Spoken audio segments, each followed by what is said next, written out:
20 minutes a day is all I had when I first got started. And it took me personally 2.5 years. 20 minutes a day, 2.5 years, making more money than any full time job that I ever had. So, a full time job, I'm doing 8, 9 hours a day versus 20 minutes a day. And suddenly, 2.5 years into this 20-minute a day experience, I'm out earning what I had ever earned at any full time job where I was working 8 or 9 hours a day. That's an enormous comparison. But here's what it is. I designed this whole thing on purpose because people are very busy and people want freedom of their time, but it's kind of hard to get freedom of their time if they have to do something that involves interfering with everything else that they've already got going on. So this whole experience I created, this whole training that I do for this is to, in a way that you can do it without it interfering with anything else you've got going on. So it makes it possible for you to develop your freedom of time over the course of time. And it could take you longer than 2.5 years or less than 2.5 years. I don't know. But it does eventually happen so long as you show up and are consistent every day. The reason why that is so powerful and it happens like that is because it's residual income.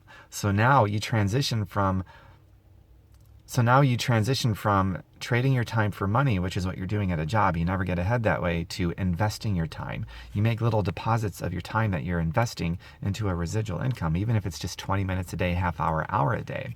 And what happens with residual income is that residual income means that it builds on top of itself. So let's say whatever amount of money that you make your first year, you don't start the second year at zero and try to earn what you did the previous year. That's a job.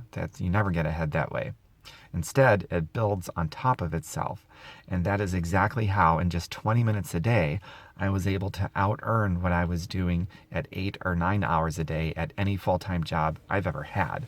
And you can do the same thing. And in fact, if you want freedom of your time, it's required. You have to go from selling your time for money to investing your time and creating residual income. It's just required to ever have freedom of your time. So when I realized that, I had a paradigm shift in my brain about time as well as money. But in this instance about time, I went from I don't have time to do this to I don't have time not to do this. This would cost me so much more time if I don't do this. So that became a major factor in my brain when I decided that I really had to do this. So I hope that helps you with answering the time question, if you have time to do this or not.